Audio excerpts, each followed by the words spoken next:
Greetings once again, my friends, and welcome back to the final vlog for E3 2017 as we go into Nintendo's coverage. Now, Nintendo had two events. They had a Spotlight as well as a Treehouse. Normally, I don't tend to like the Treehouses that get put up there, maybe aside from the Zelda one that happened, I think it was last year? Well, it was Zelda slash Pokemon, because they had Pokemon Sun and Moon coming out around that time, too. So I did find that enjoyable, usually because of the interactivity. I don't necessarily watch them.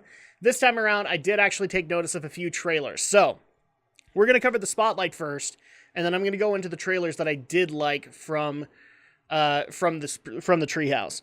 Because again, we have kind of another shorter conference. Like, Bethesda had a short conference. Everybody else has had upwards of an hour. I would actually dare say Microsoft has had the longest.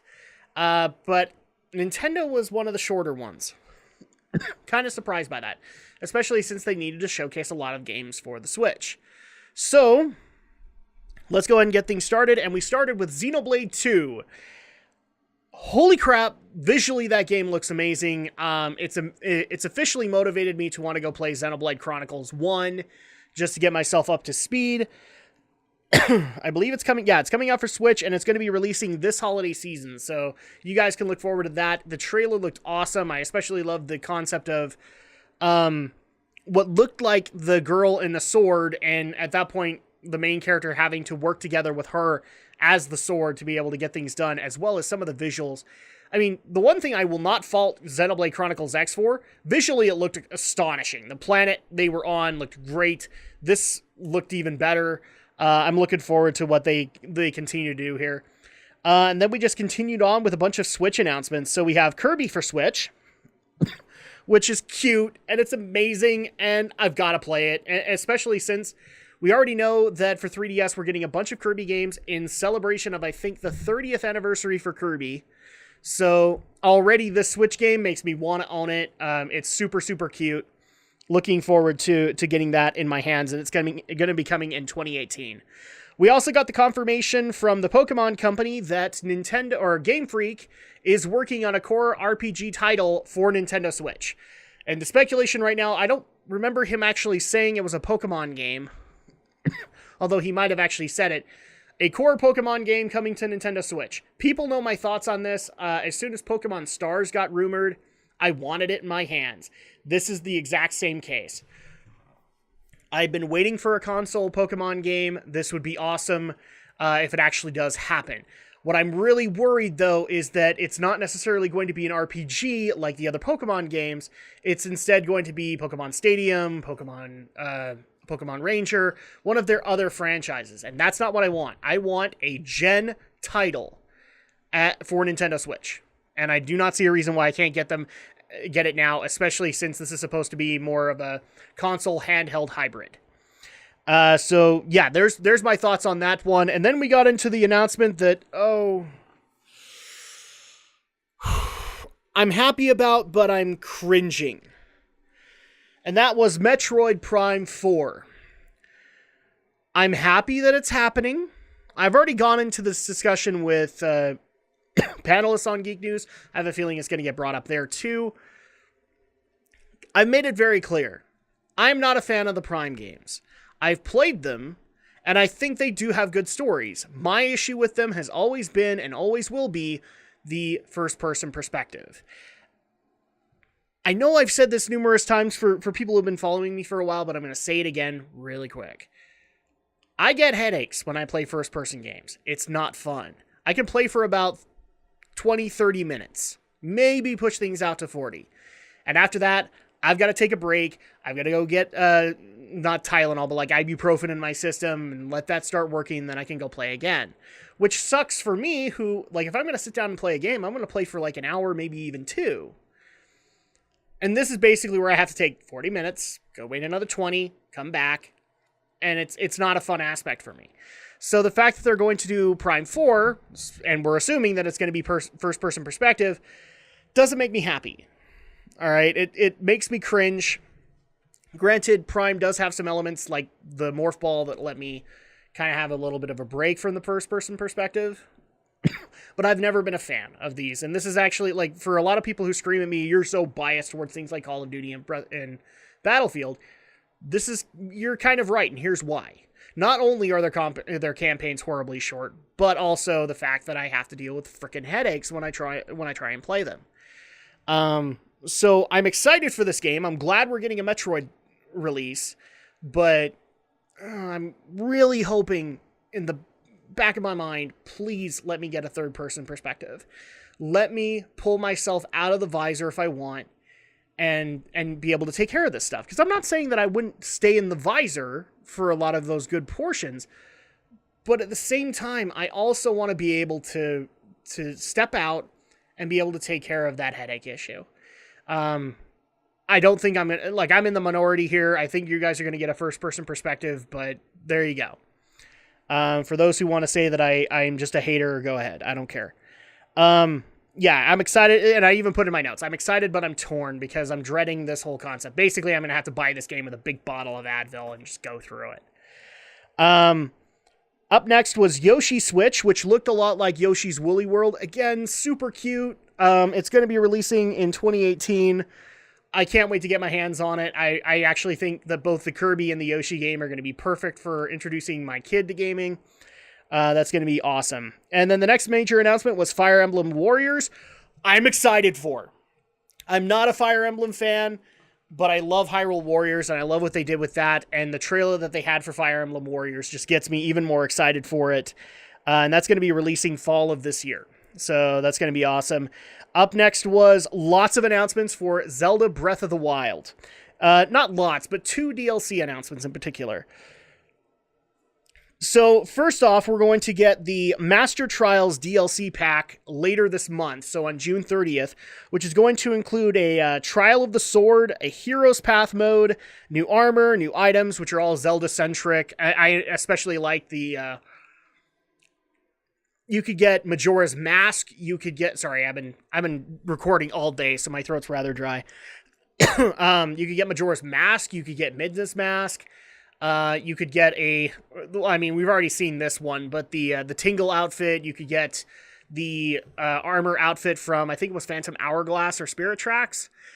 That's cool. I love it when they utilize stuff like that. We're also going to get a master mode, which is, I'm guessing, a higher difficulty.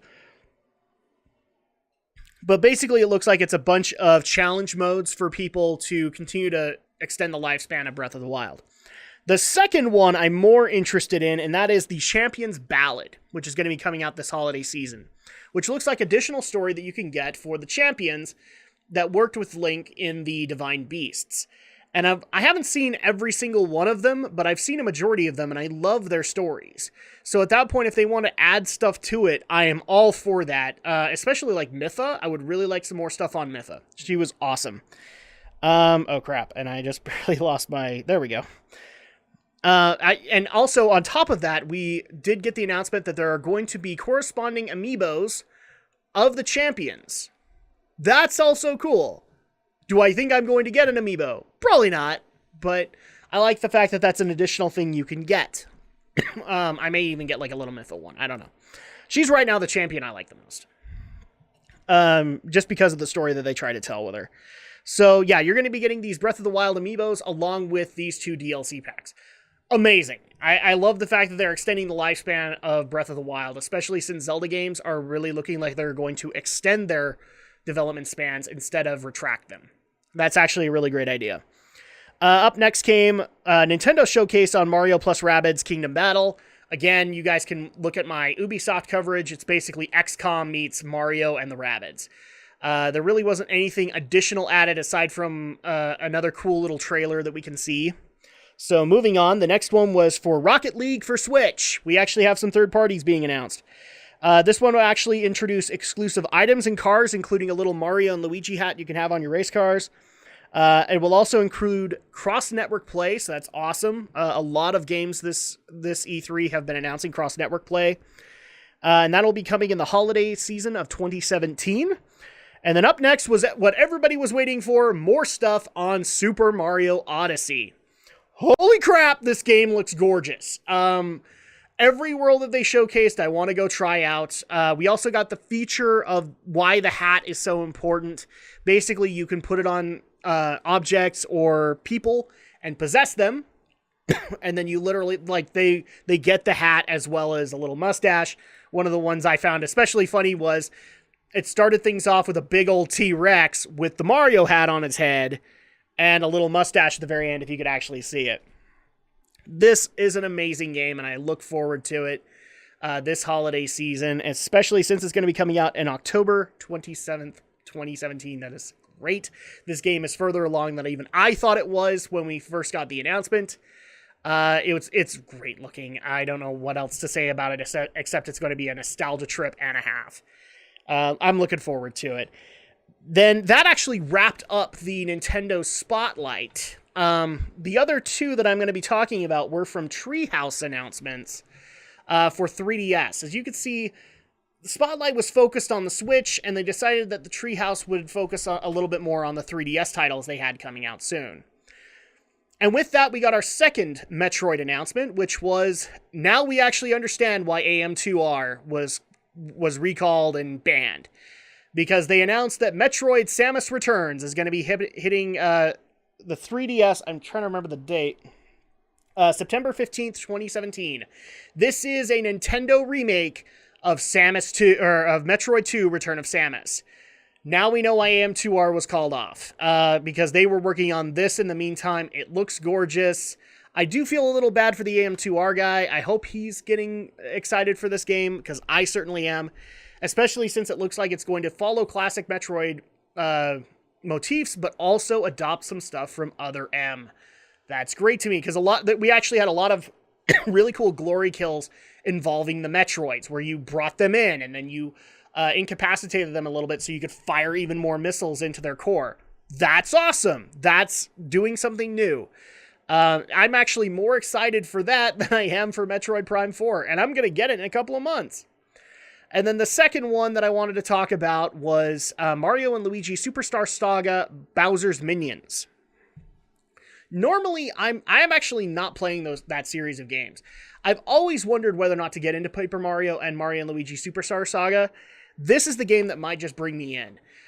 Because not only are we going to get your average Mario-esque story, Princess is kidnapped, go save her, except in this case, you're working with Bowser, like in Mario RPG, but on top of that, because of the absence of Bowser, you're going to be following what looks like a second campaign involving Bowser's minions, and actually fighting things off in order to make sure that the Mushroom Kingdom is protected, so Bowser can come back and rule it. I love that concept. That's actually really awesome to me. Now, it started with a Goomba, so I don't know if they're eventually going to go into other minions like Koopas and things like that. But this is still going to be something that I'm going to be following, and I believe it's coming out like the holiday season of this year. So overall, I have lots of stuff to look forward to, both on the Switch and on the 3DS. My thoughts on this. I'm going to say this is not the strongest Nintendo needed to be. Again, their spotlight was amazingly short, especially considering they said they have so many third parties that want to provide stuff for the Switch. We only saw maybe one or two of them. Where were the rest? Like, we saw Ubisoft, and we saw Rocket League. So we know those are coming. But I wanted to see more from the indie department. I wanted to see more coming to Switch from third-party developers. Because you guys can promise that left and right, Nintendo, but we need to actually see it. We need to actually know it's happening, that it's coming. And so I think in a lot of cases what they could have done is probably take the trailers from the Treehouse and just move them into the spotlight to make that a little longer. Either that, or actually have more third-party announcements. That might have been really awesome to have. So I'm actually going to grade the Nintendo conference as being more of a C+.